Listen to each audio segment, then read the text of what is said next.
Greenhouse gas emission मोठ्या प्रमाणात सुरू राहिले तर 23व्या शतकापर्यंत अंटार्क्टिकाच्या निम्म्याहून अधिक म्हणजेच 59% बर्फाचे कडे कोसळू शकतात। या घटनेमुळे जगातील समुद्राची पातळी अपरिवर्तनीयपणे सुमारे 10 मीटर पर्यंत म्हणजेच 32 फूट वाढू शकते, ज्यामुळे अनेक जागतिक शहरे पाण्याखाली जाण्याचा धोका आहे। पॅरिस येथील सोर्बोन युनिव्हर्सिटीच्या शास्त्रज्ञांनी केलेल्या संशोधन आणि अभ्यासाचे निष्कर्ष नेचर या नियतकालिकामध्ये प्रकाशित करण्यात आले आहेत। या निष्कर्षाप्रमाणे अंटार्क्टिकामध्ये 15 प्रमुख आणि अनेक लहान बर्फाचे कडे आहेत, ज्या अंटार्क्टिका आईस शीटचा तरंगणारा भाग आहेत। बर्फाच्या कड्याच्या भूभागावरील बर्फाचा प्रवाह समुद्राकडे जाण्यापासून रोखून ठेवतात, ज्याला बट्रेसिंग म्हणतात।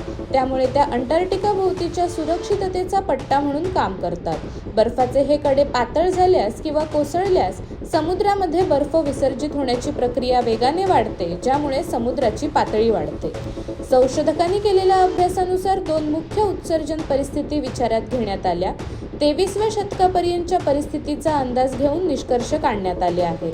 23व्या शतकापर्यंत उच्च उत्सर्जनाच्या स्थितीत जागतिक तापमानवाढ 12 अंश सेल्सिअस पर्यंत पोहोचले तर 64 पैकी 38 बर्फाचे कडे कोसळण्याची शक्यता आहे। त्यामुळे समुद्राच्या पाणी पातळीत तब्बल 10 मीटर म्हणजे 32 फुटांनी वाढ होऊ शकते। कमी उत्सर्जनाच्या स्थितीत जागतिक तापमान 2 अंश सेल्सिअसच्या खाली राखले गेले तर 64 पैकी 1 कडा धोक्यात येण्याची शक्यता आहे।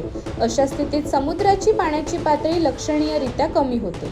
शास्त्रज्ञांनी इशारा दिला आहे की 10 मीटरची वाढ 23व्या शतकापर्यंत अपेक्षित असली तरी वर्ष 2085 ते 2170 या दरम्यान बर्फाचे कडे मोठ्या प्रमाणात कोसळण्याच्या घटनांचा सर्वाधिक वेग नोंदवला जाईल।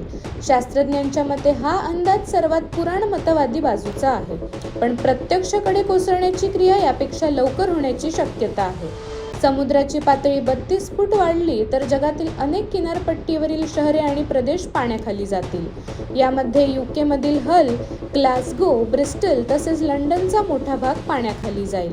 अमेरिकेतील फ्लोरिडाचा संपूर्ण किनारा, लुइझियाना आणि टेक्सासचा भाग तसेच ह्यूस्टन, न्यू ऑर्लिन्स आणि मियामी तसेच आशिया खंडातील बांगलादेशचा बराचसा भाग, शांघाय, हो ची मिन्ह सिटी आणि कराची यांनाही पाण्याखाली जाण्याचा धोका आहे।